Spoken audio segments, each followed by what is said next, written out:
It's been 3 months since I had the Mitsubishi 5-star inverter AC installed. During that time, I've had a chance to analyze its performance and power consumption. And there have also been many questions from users about Mitsubishi Heavy Industries ACs. So let's dive into all this in this video. First, let's talk about the warranty because it's interesting what and how they offer if you don't read the fine print. The main thing to know here is that ACs up to 2.2 tons in capacity get a 9-year warranty on their compressors, but step up to anything bigger and the warranty is only 2 years. Similarly, on the PCB, you get a 4-year warranty for ACs up to 2.2 tons in capacity and nothing beyond the standard 1-year warranty for anything larger. Also, they specify on their website that any Mitsubishi heavy-duty AC sold from 9th April 2021 onwards needs to be registered for warranty with the IAPL group within 15 days of purchase. Additionally, they will only honor the warranty on the compressor beyond the standard 1 year if the authorized service center services the AC twice on schedule.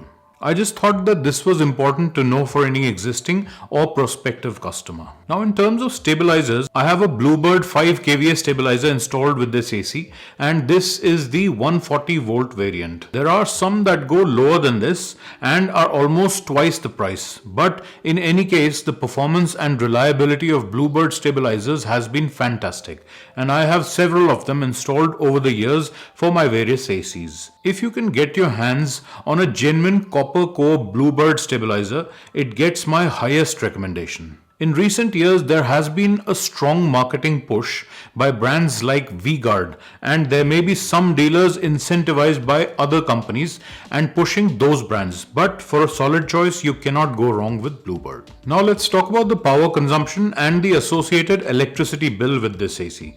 As regular viewers will know, I have installed a Wipro smart plug to the AC to record its power consumption, and the results are as follows. For 22 days in April, it consumed 184 units. For the full month of May, it consumed 308 units. And in June till date, it has consumed 345 units. Now this AC is in the main bedroom, and as a result, it is the most used AC in the house. That means a continuous running cycle that involves more than 16 hours of operation a day. So, based on a unit cost of 7.75 rupees, the electricity charges for the months are as follows. April was 1,426 rupees, May was 2,387 rupees, and June was 2,673 rupees. Well, till now. Yesterday it consumed 17.25 units for 22 hours of operation. That's 0.78 unit per hour or around 6 rupees per hour. Well, the AC certainly lives up to its excellent ICO rating and will be very well suited to continuous operation cycles. The heavy duty components will no doubt assist in a longer life compared to lesser ACs. Now, depending on the temperature setting, the power consumption will vary. Initially in powerful mode, the AC typically draws up to 2000 watts of power, but this will decrease steadily as the temperature reaches close to the set temperature. If you engage silent mode and eco mode together, the consumption will go down to between 400 to 600 watts depending on the temperature of the room. The silent mode makes a massive difference in terms of reduction of noise, and in fact the AC is so silent in this mode that you will hear the louvers moving up and down if you turn on the swing function. In fact, the louvers make an annoying creaking sound when the swing function is active that I only discovered because the AC was so silent in the silent mode. Now, in terms of cooling capacity, the brochure rates this AC as being sufficient in the range of 300 to 450 square feet. But I would err towards the lower figure here, as up to 300 square feet or perhaps around 350 square feet, this AC will be well within its capacity and cool down the area and then shut down or slow down the compressor for efficient running. As you will know from my previous video on this AC, my particular room is 240 square feet, and as soon as the set temperature, say for instance 24 degrees is reached, the AC turns down its compressor to a very low level so that the energy consumption is within 400 watts, which is outstanding for a 2.2 ton or a 2.3 ton AC. There's also been some conjecture in terms of the capacity of this AC, whether it's a 2.2 or a 2.3 ton AC. And in the brochure, it states 2.3 ton capacity,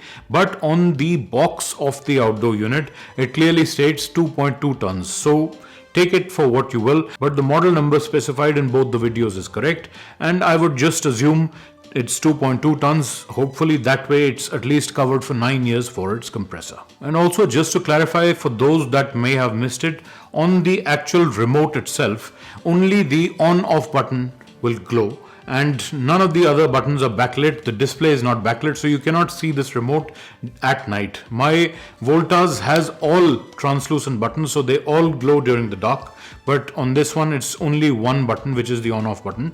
Somewhat useful, but yeah, I mean, it's not really useful during the night time. In terms of the associated costs when installing this AC, the cost in my case was 6,000 rupees. This will vary depending on where you are and the exact rates and requirements for piping and wires for each specific installation. But in most cases, 3 meters will be the absolute minimum for the AC piping, and typically that will cost at least rupees 2,000. And the installation and stand usually comes to around 3,000 rupees, and then you have the cost of the electrical wire, usually around 100 rupees a meter.